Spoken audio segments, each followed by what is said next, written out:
Welcome to the Circuit of Success Podcast. The Circuit of Success Podcast. With your host, Brett Gilliland. Brett Gilliland, Visionary Wealth Advisory. The Circuit of Success Podcast. Let's start the show. I'm doing great, Brett. And I was listening to one of your podcasts before, and there was a Green Beret talking about imposter syndrome. So that set the bar high for all of us, didn't it? But I was, I walked into a bookshop this week and found my book in real life for the first time. It's just been released, and I was so excited to see it was next to Brené Brown, the amazing Brené Brown's books. Andy Brown, Brené Brown, obviously. And I said to the lady in the bookshop, you know, it's incredible to see my book next to a real author. And she turned to me and she said, "You're a real author." And I thought, that's right. And that's, you know, it's hard to believe. An imposter syndrome, Green Beret, author of a first-time book, whatever, we can all struggle with it. So I thought it was a great podcast. I really enjoyed it. Awesome. Well, thank you for listening. And yes, he was a great guest, and what a career that guy's had, huh? But we are here to talk about Andy Brown, and you're what would you say, 150 miles southwest of London? That's it. Yeah, that puts it pretty exactly for everyone who wants to come and find me. It's it's in a county called Dorchester, which is a very old part of England. Yeah, absolutely. Well, thanks for being with us. It's amazing what technology can do, isn't it? It's, 4 o'clock your time, 10 o'clock my time, and we're halfway across the country from each other, and here we are having a conversation. So, or not country, the world. But anyway, you again are Andy Brown. You are a 35-year career of just working through helping people, helping agencies. You have an award-winning advisor and coaching business, that people-based business, helping them grow sustainably and increase their value. And you've done this by enabling founders and leaders to make better decisions more quickly, as one client put it. So that's awesome, and we're excited to dive into that. But before we dive into all that stuff, can you give us a little backstory of what's made you the man you are today? I can. I think I'm not motivated by money, but I am motivated by curiosity. And I'm 58 now, so I've looked back and thought about this quite often. And all of the things that have taken me forward in my life have been because I've been curious enough to pick it up. So I talk about noticing the rock. Yeah. And a curious person doesn't just notice the rock, they pick the rock up. And maybe a really curious person, maybe you lick the rock to, you know, how curious are you, you know? Right. And that's kind of how I've been. So didn't come from any kind of privileged background, but have a bit of a brain and a lot of curiosity, and I'm just interested how things work. And that took me a very long way. I think that comes across as interest, so other people engage with you. I'm curious what makes people work. I'm curious in people, about people. So that's allowed me to align myself with a lot of very successful people, or people who've become successful as well. So spotting talent and aligning myself with successful people, those two things together have meant you get, is it all boats rise on the rising tide? That kind of idea of we all get successful together. So I wouldn't say where I've got to is down to me as much as how I've chosen to be. Yeah. Were you curious like that as a child, maybe? Utterly. Utterly, to a very, very annoying degree. I think I would be out walking with my parents. You know, they were great walkers, and they'd be ambling off into the distance, and I'd have stopped and be looking at something in a puddle, or picking something off a tree, or eating something poisonous once or twice. You know, I think I was an irritating kid, because, you know, I've got kids. Well, they're not now; they're all grown-ups. But, you know, I was the kid that kept asking the questions. Why? You know, why does that happen? And why is this? And why is that? But I was lucky that I had parents who saw that as a superpower, and they wanted that. They wanted to encourage it. So I don't think they got too frustrated. Not in front of me. Yeah, that's great. So the book is called The Emotional Overdraft. It's 10 simple changes for balancing business success and well-being. It's a #1 bestseller on Amazon, and it just came out this year. So, big golf clap for you right here that you are a #1 bestseller on Amazon. It's amazing. And I know you're helping entrepreneurs, leaders, founders with that, what you call the overdraft. And I know your mission here, I've got it written down, is to eliminate the damage inflicted on individuals, businesses, and communities from the avoidable burden of emotional overdraft. So let's dive into that, man, because you're so right? So much of our businesses, our lives can be just kind of have that overdraft. So talk to us about why it's called the emotional overdraft and what made you write the book. Yeah, so an emotional overdraft is when we subsidize the success of our business at our own personal, mental, or physical well-being, with our own well-being. And everyone who's run a business, everyone who's run a team, any leader will recognize that behavior. I think it's the research I did proved it. Almost everyone universally tends to subsidize the business's success through at their own cost. Yeah. And I've been a non-executive and advisor in businesses for the last dozen years. And before that, I ran creative agencies and creative businesses. And I utterly recognize that. So in the book, I talk about when I was sort of fairly early on, I was running a business. I'd work very, very long hours. I'd get home. My kids were tiny. So this is 30 years ago. And I'd crawl. I remember distinctly crawling into bed next to them and just hugging my little kids and crying and thinking, I can't get this back. I've missed these incredible days with my kids. And it isn't inevitable. And there's a sense that if you run a business, you've got to be hardcore. You've got to get up at 5. You've got to hit the gym. You've got to work all the hours. You've got to smash through it. You've got to suck up the pain. And to some extent, that's true. And sometimes that's true. And like a financial overdraft, sometimes you have to go into the red. You have to borrow some money or some resources to get something done. But an overdraft is the most expensive borrowing you can get. It's the most ineffective way to run a business, and you should always pay it back.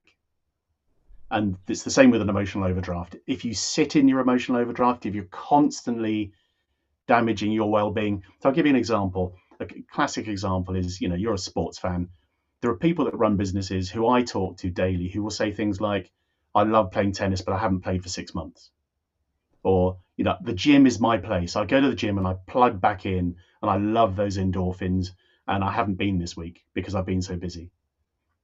That's a tiny, obvious situation but you're physically paying some price and emotionally paying a price for not being able to run your business in a way that's sustainable, because you can't keep doing that. In the end, you'll become unhealthy. You can get damaged. The measure of an emotional overdraft is your resilience. So we talk about the measure of your quality of your ability to contribute in your business is your resilience.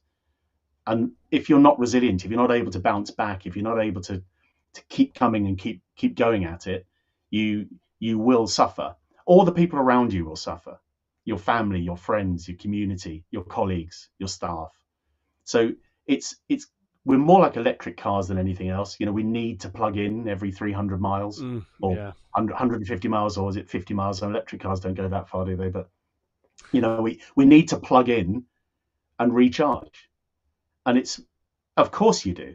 And with an electric car, we go, it's obvious, of course you do, but we're just the same. We need to plug into our source of resilience and the things that we do. And it could be just spending time with our family. It could be doing our sports. It could be reading a book. It could be writing a book. Whatever you plug back into, that's the thing. And what I'm saying in emotional overdraft is, I'm giving it a name, firstly. I think it's important if we can label it, then we can do something with it, just recognizing it.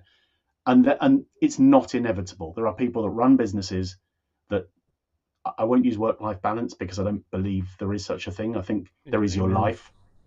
You work as part of your life if you need to, and it should be fulfilling and rewarding and contributory. So they're not one thing and then the other. You don't shut the door on work and then start your life. If you do, that's grind. So it's not that.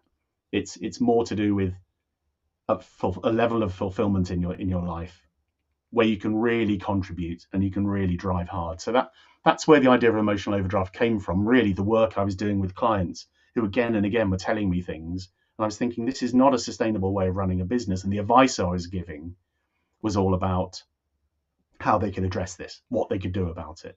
To delegate. Empathetic is great. But if you're empathetic to the point that you don't take holidays because your staff have kids and they need to be on holiday when their kids are on holiday, but you've got kids and you don't see them because you're being over empathetic.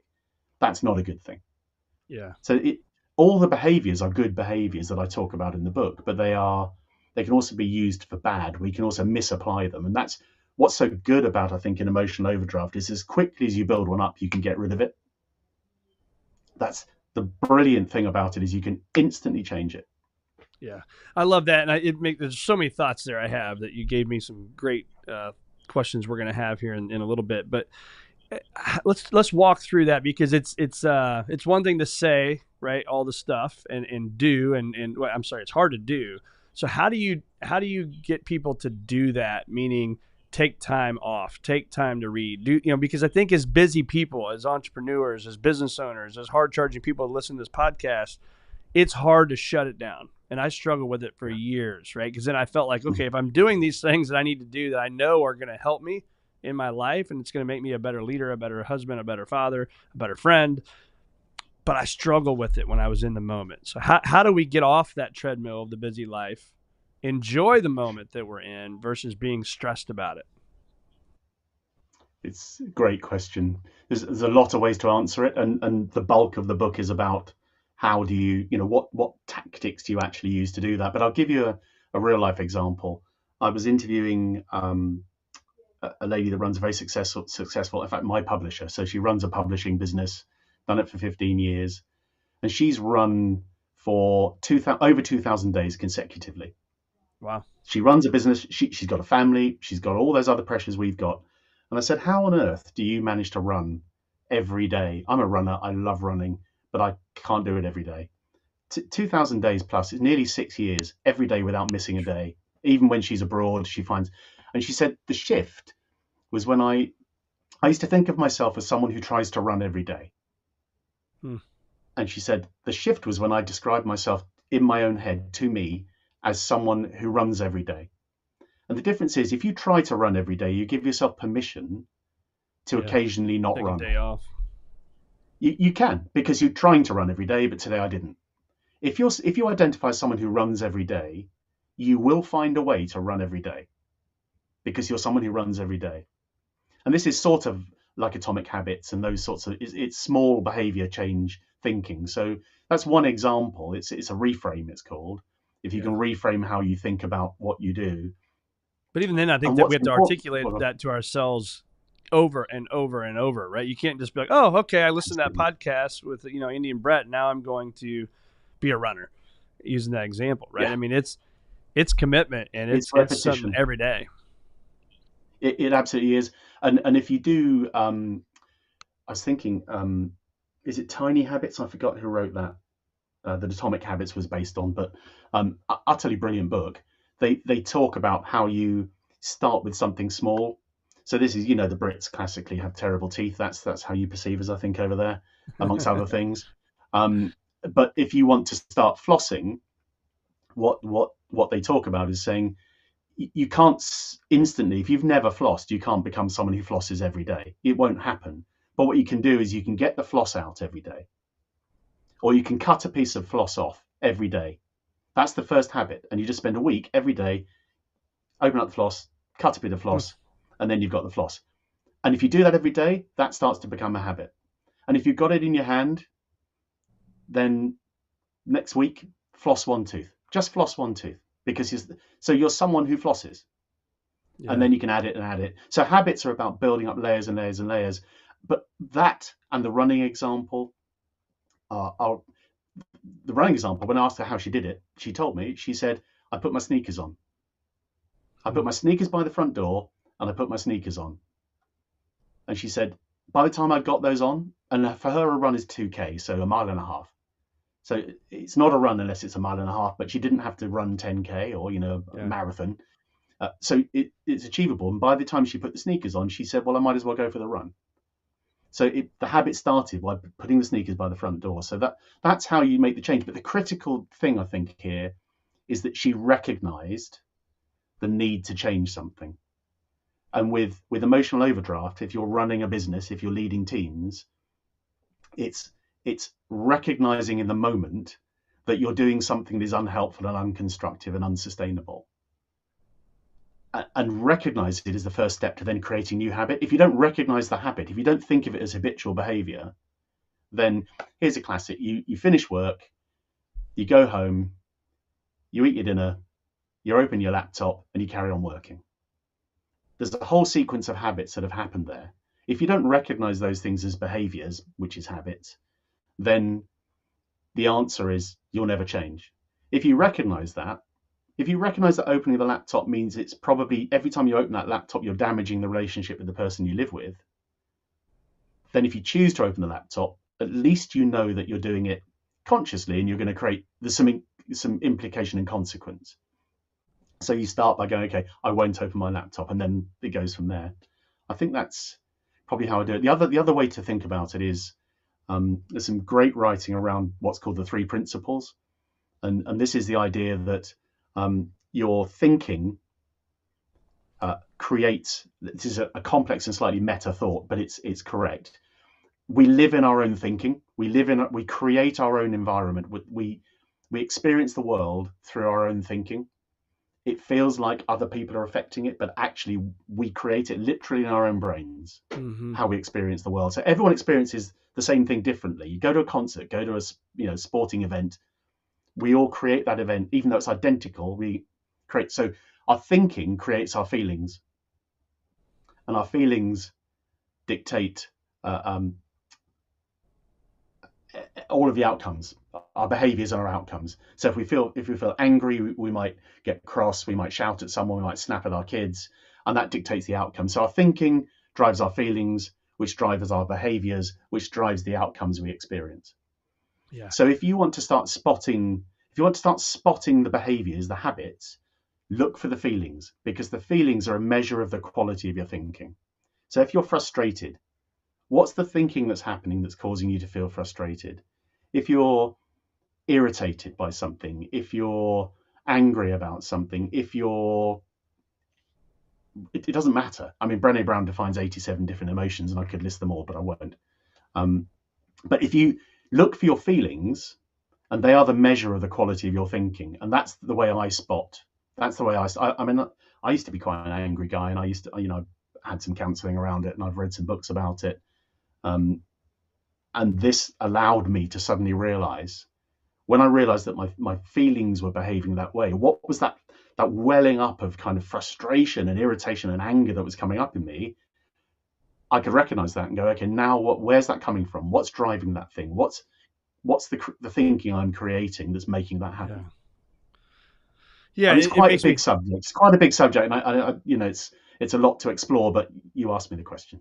Yeah, no, it is, but it makes me think about this quote I've been saying a lot lately in these podcasts. But are making decisions based on knowledge, not on emotion, and it's really in line with what you're saying, right? Because whether that's running, whether that's flossing, whether it's whatever it may be, if I have to continually make it on emotion, I'm not going to go run, right? I'm not going to go to the gym. I'm not going to read the 10 pages a day. I'm not going to journal. I'm not going to meditate. I'm not going to work out, right? I'm not going to eat healthy. It goes on and on and on, right? And I think so much of what we do as humans, we have to start thinking about that knowledge and just telling us first, the knowledge says this, don't do this based on the emotion. So when you hear that and you hear me explain that, thoughts? Spot on. And we will not succeed. You will not succeed if you think you can muscle your way through it. Yeah. If you think the answer is just to push through, that is not how you create habits. Yeah. The answer is to absolutely embed those things, is to understand what thinking's going on in your own head. So it's, we're told as kids, we're told again and again, just push through, keep going. You can't determine your way through these things.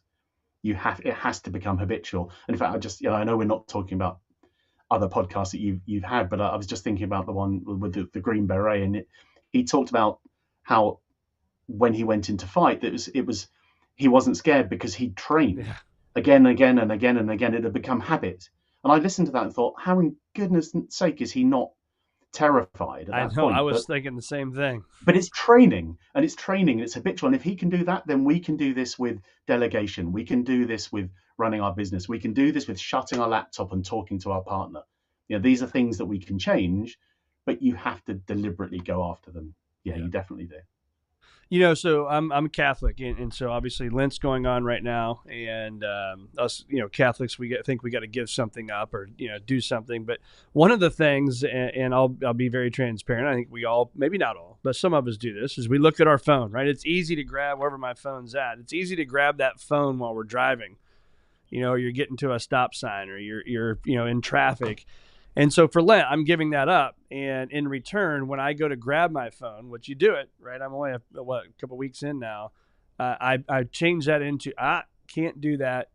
And now I got to go to prayer, right? So for me, it's been very helpful to start a new thing that I hope in that 40 days will turn into this habit. And it's amazing how when you make a change in your life, how new and fresh and fun it is. And so my question to you is there anything new for you that you've done recently, call it last couple of years, it's really been a game changer for you that you've added to your life?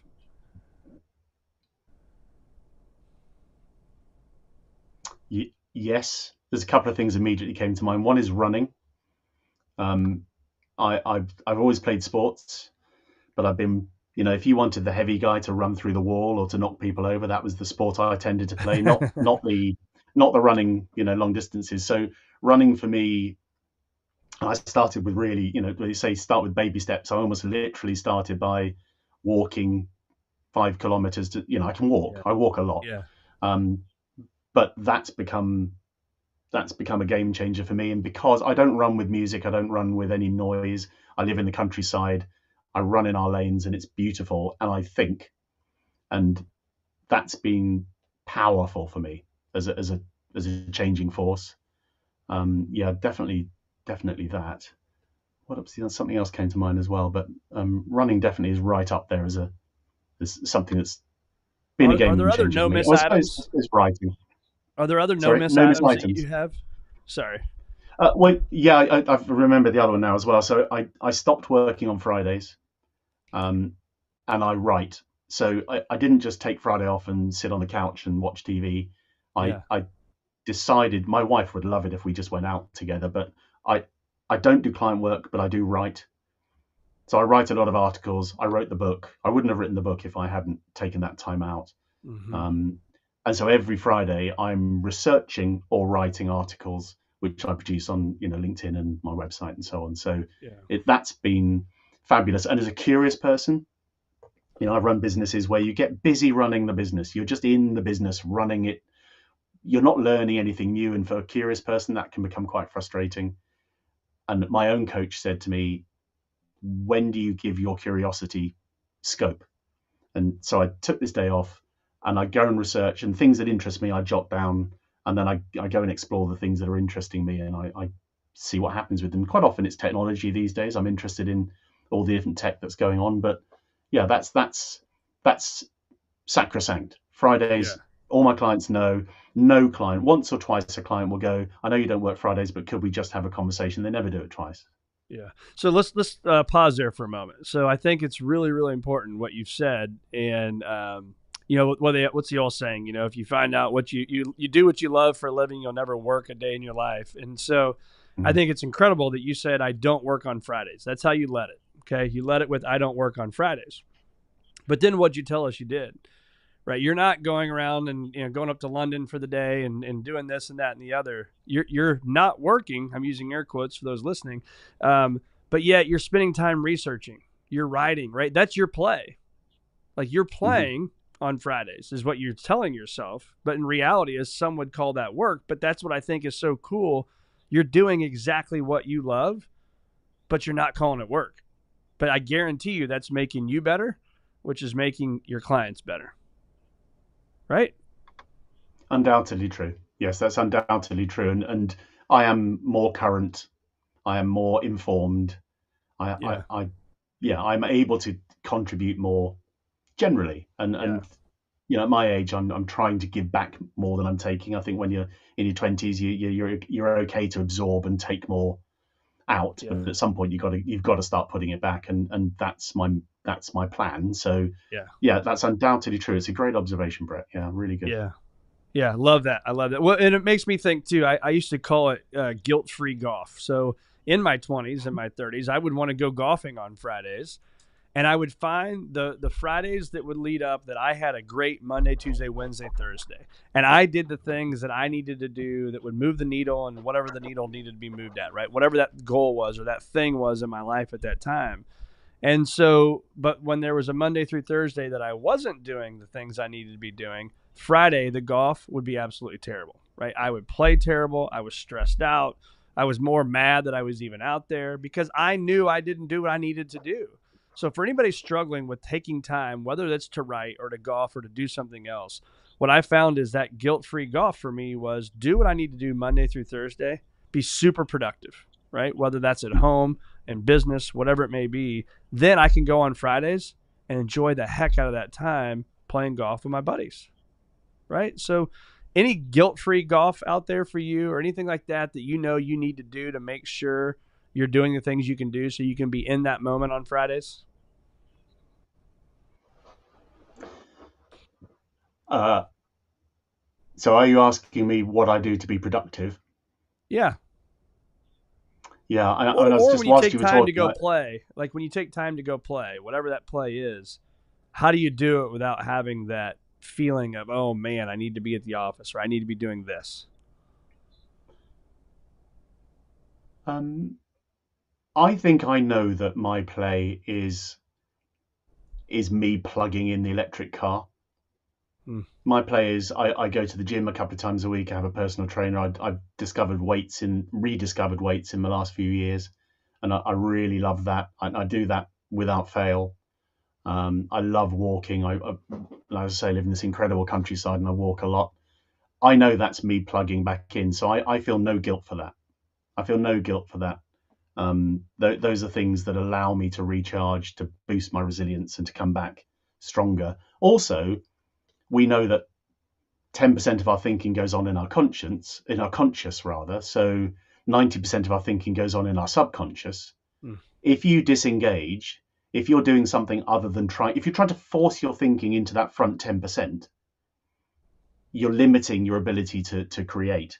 And I know that when I'm running, or even when I'm doing weights in the gym, or I'm on a long walk in the rain, which it seems to do all the time in this country at the moment, when I'm doing that, what I'm actually doing is 90% of my brain is churning away, doing what it does, working hard, and it needs to be left alone to do that.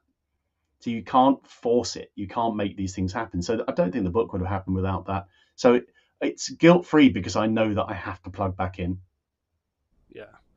Yeah, that's and I was going to ask you that. What do you look at to recharge your battery? It's like our phones, our cars, whatever it may be. You do have to recharge them, right? And I think it's important to do that. So let's talk about, you talk about 10 drivers of emotional overdraft in your book.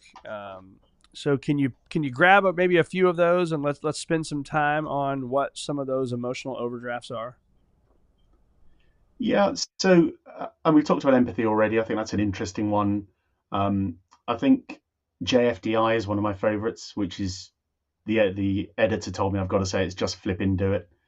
It's but whatever your version of that is. But JFDI is the doer mentality. I just get stuff done. I'm a doer. I make stuff happen, and that's brilliant. When you're an entrepreneur, when you are founding a business, when you're running a business, when you're working in a business, the idea of being JFDI, just getting on with stuff, making stuff happen, is fantastic. But there are some consequences to that from an emotional overdraft point of view. And they are things like, if you're a doer and you just step in, quite often it means that you're stopping your team doing stuff. So you're micromanaging in all probability. And what that does, that diminishes the team members. That means that they don't take initiative, because they know you're going to step in and fix it anyway. They're not going to, and then you look up and you think, well, why have I got a team of people who are so passive? Why do my people not have ideas and get stuff done? Well, because you basically train them not to. And if you're a doer. And the other thing is, if you're a doer, you're going to find it very hard to, just what we've been talking about, you'll find it very hard to unplug, or to actually, if we talk about the other way around, to plug into your power sources, because you'll go, I can't go to the gym. I've got stuff to do. You've got a to-do list. Everyone's got a to-do list. It's infinite. If you clear your to-do list, there's 1,000 more things that will come on your to-do list. So if you're a doer, you will never, ever finish doing. And if you identify with doing, you'll never, ever be able to recharge. Your resilience will suffer. So changing your relationship to that is absolutely critical. And I love JFDI. I think it's one of the ones that most of us can relate to most of the time. I would say so. I think duty is a strong one. The idea I'm sorry to interrupt you, but so let's go back to that Okay. JFDI. Is that a self-talk? Okay. Do you have that conversation with yourself, and you say the big word, the big F word, or is that like JDFI? Like, because for me, I talk to myself and kind of try to give myself that pep talk. Just freaking do it, right? Just freaking do it. So is that something that's powerful? You think that we've got to tell ourselves that? I think it's really important. I think procrastination is a crippling Yes. illness. It's a terrible thing, particularly if you're running a business. But there's also times when you have to say that's not the best solution. I was literally just talking to a CEO right now. She'd been to the States to brief a new member of staff, and she'd come away and she said, I've come away with this big list of actions. And I said, why have you come away with a big list of actions from a meeting with a new member of staff? You're the chief exec. Your reflex should be that they're going to pick those things up. What was your job in that meeting was to inspire that new member of staff, not to come away with a big list of actions. But she's a JFDI person. She gets stuff done. She's incredibly impressive. But the reflex, the habit needs to change. So for leaders and founders and entrepreneurs, the JFDI mentality, all of these are good and bad. It's like SWOT analysis. I don't know if you did SWOT at college, but strengths and weaknesses, opportunities and threats. And if you could write one side, it wrote the other because they were just the opposite. And this is the same thing really with JFDI. It's a brilliant thing. I say it all the time. I hear myself talking to myself. I know I'm good at encouraging myself. I do swear at myself a fair bit, which if it comes out, people wonder if I've got a screw loose. But it's not always the answer. And that's the thing. And if you identify, it's worse if you identify. So I'll speak to a founder I might be working with, and they'll say to me, I'm a doer. I identify as someone who gets stuff done. I had to catch myself there and say stuff. That mentality, and I say to them, I love that, but that's not real. It's not true. You aren't just someone who gets stuff done. You are someone who can get stuff done when you need to. When you need to be focused, you get stuff done. But you also need to be someone who can delegate. You need to be someone who doesn't identify with the work that they do, because if you can't get away from that, you limit your business. And the whole point about emotional overdraft is that it's not only limiting you and physically damaging your resilience, it's also limiting your business. Mm-hmm. So in the context of a business, they're limiting behaviors, because you want your team to come through and discover these things. You want to leave headroom for people to come through, which is why the trust driver is so important. Trust is incredibly important. And if you don't trust people, then the consequences of not trusting your team. I mean, why are you hiring people you don't trust for that matter? But right. So it fits. They're sort of interlinked with each other really to a great extent. How often do you go through and find out? I read a book. I don't know if you've read the book Who Not How, but it's a great book, and it talks about the who's of your life, right? Because I think a lot of people, we will say, I want to do A, B, and C, and then we take it all on ourselves. Oh, I've got to do this, or I've got to do that, right? And we only look internally at what we've got to do. And what this book, Who Not How, has helped me with was who is going to help me with this thing, right? And empower those people to dream big and think big and embrace whatever's going to happen to help them grow in their profession, right? And so do you have those who, or do you have that process built out that you go through and figure out what things do you need to get off your plate so you can be the best, Andy? I'm not sure if I do consciously. I definitely do instinctively. I think just as part of my routine, I do that. I've always been good at that. I've been good at spotting talent. I've been good at cultivating talent. And there are people now who run businesses who will still contact me and say, that was the best time. I learned so much. It was kind of set me on my course, which is a reward in itself. But I not consciously, but I do have a personal board. So we talk about a board in a company. I have a personal board, and I have a coach. I have a mentor who was my first boss, as it happens, still going. I have a peer. It's good to have a peer in the industry who you can talk to. So I have 5 or 6 people I can go to. I've got my coach, but I also got my physical coach, my trainer, Derek. And those are, I suppose, those are the people. If I'm not sure about my next step, I can tap into my personal board, and those people know that I don't have to ask a favor of them. I don't have to couch anything. I don't have to put it in any terms. I can just be me with them, and they have different jobs in my life, and they know it. And I ask them to do those, to pick up those jobs. So probably I use my personal board in that way to some extent. But I totally recognize what you're saying as the who not how is a fabulous way of thinking about it. So I think I do instinctively, but I hadn't recognized the term, and I'm definitely getting the book.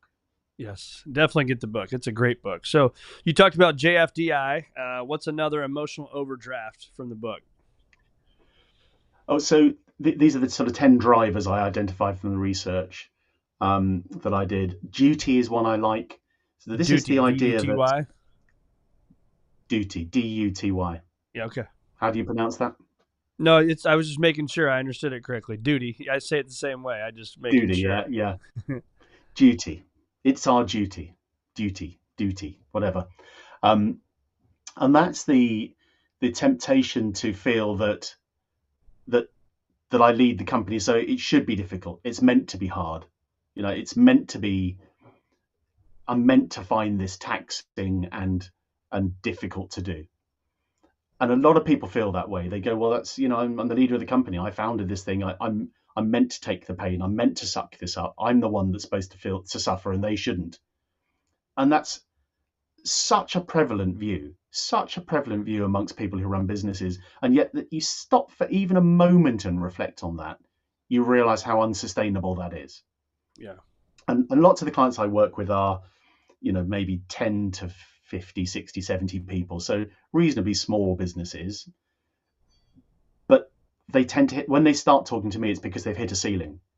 And that's normally because what they haven't recognized is the reason they keep hitting that ceiling is because they are limiting their own business through their own capacity. This feeling that they are the ones that have to take everything on.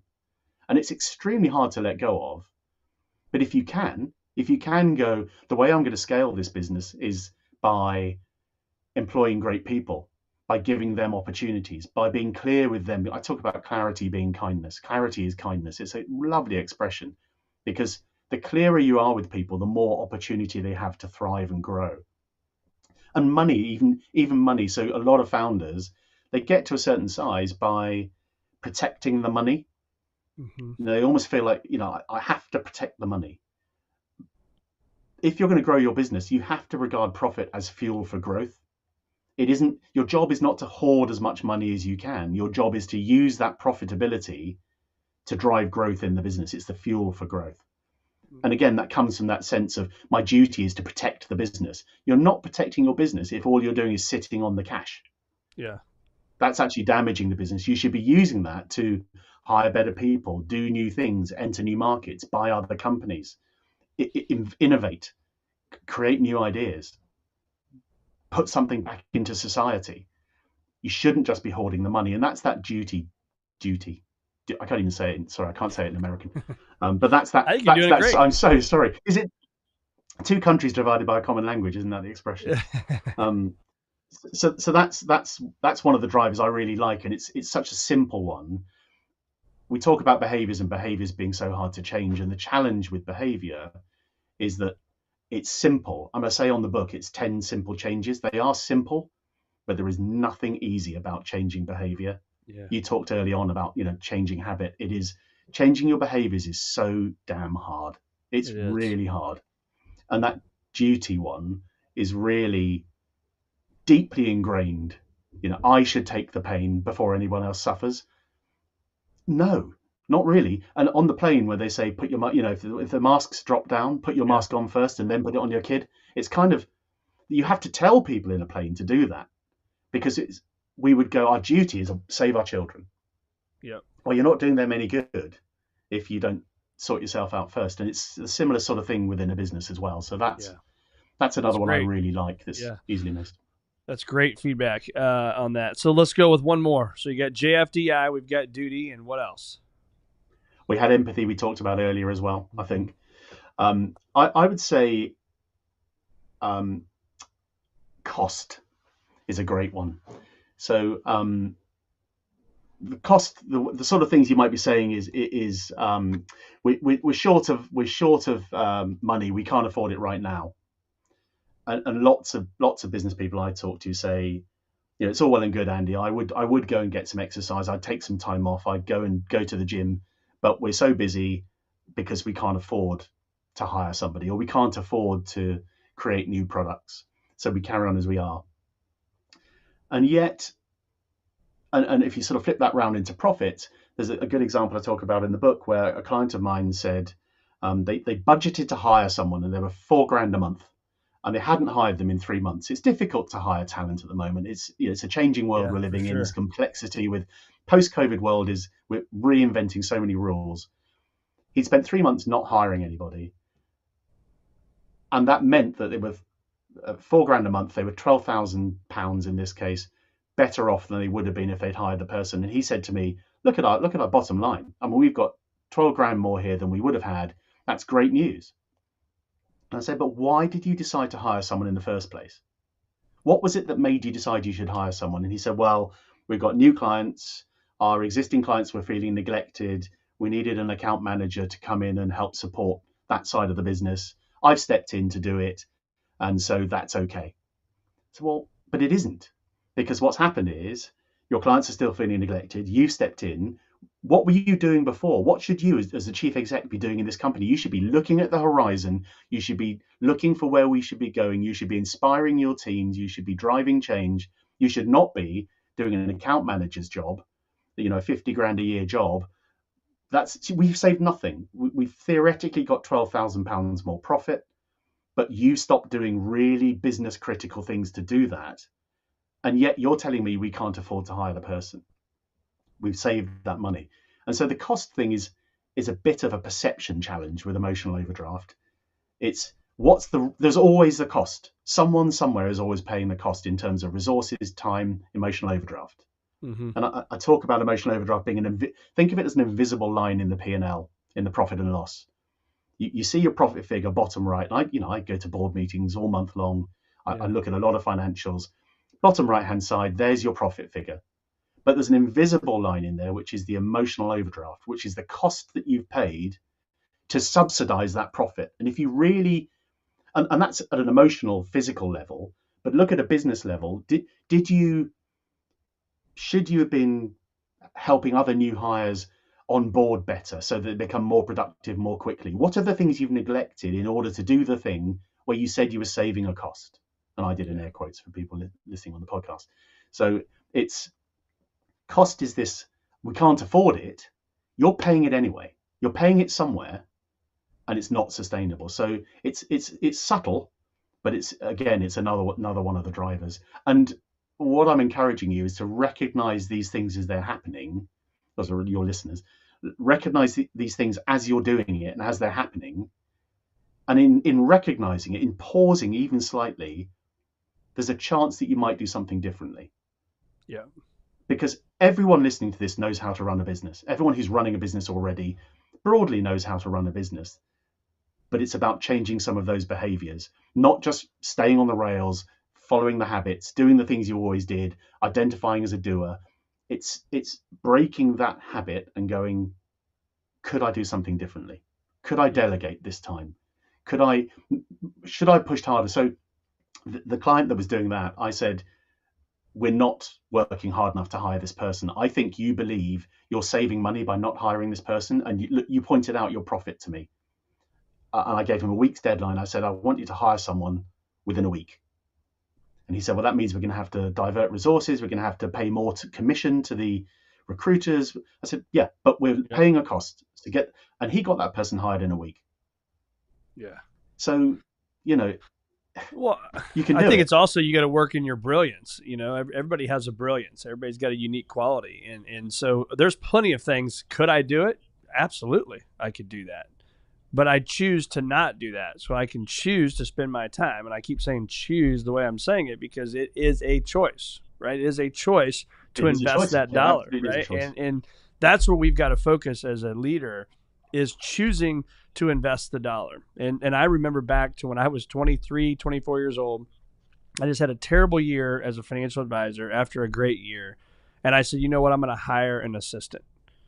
My wife's like, what? How are we going to do that? Right. And here I am 24 years old. I said, I don't know how it's going to work. I don't even know how the hell I'm going to afford to pay for it. But I know what I'm uniquely qualified to do. And I'm not going to spend my time doing that stuff anymore. And I did it. It was scary. I didn't know how I was going to make payroll, but we did it. And we showed up every day. She showed up every day. And we've grown from there. We just have kept hiring people. And every time you hire somebody, it's scary. But every time I've done it, it's actually improved the bottom line versus making the bottom line go down, which is what we're all afraid of. Absolutely nailed it. Absolutely nailed it. I've had a client who was growing his business really quickly in the States. And I said, he went on a road trip, on a new business road trip. And I said, hire a driver. And he said, I'm not that guy. I'm not that guy. Yeah. I'm not in Billions or Succession or whatever, the sort of big wheeling. I'm not that guy.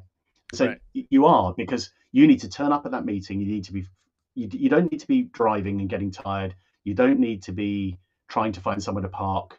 You don't need all that stress. I want you to turn up at those meetings, having had a nap in the car, prepared properly, focused on whatever you need to focus on, phoned your kids. You walk, you're driven up to the meeting, you walk in, you deliver, you sparkle. I call it Freddie Mercury. You go in and do the full on Freddie Mercury, and then you get back in your car and it's waiting for you and you can do the next one. And afterwards he did it. And afterwards he came back and said, that was the best advice, because every meeting I went to, I was fresh. He was just thinking it was a cost, but the cost was actually the cost of how he would have underperformed in the meetings. So you're right. And there's quite a nice way of hacking this as well, I think, which is if you think about what you do every day, probably about 20% of your time you spend doing stuff that only you can do. So there's only Brett stuff. Brett can do this and virtually nobody else. The next 20% of stuff you do, it takes real talent, but there are talented people who can do it. The next 20% is stuff that is reasonably complex, but there's a lot of people that can do it with the right training. The next 20%, so the sort of 80% down, you've got things that a lot of people can do. And then the last 20%, you do every week, you do this every day probably. The last 20% is stuff that anybody could do. Absolutely anybody could do. So if you think you're spending 20% of your time doing stuff that only Brett can do, if you can get rid of the bottom 20% that anybody else could do, like your PA, you double the amount of time to spend on stuff that only Brett can do. Yep. You literally double the amount of time. 40% of your time is suddenly doing stuff that only Brett can do. What's the impact of that on your business? And that's what you saw as a 24-year-old. Instinctively, you understood that. But I get my clients to go through that exercise all the time, and their teams do it, and their reports do it, because you can always push that work down the system and hire very cheap, very keen, great attitude people who have no skills at all to do most of the stuff that you do most of the time. Yeah.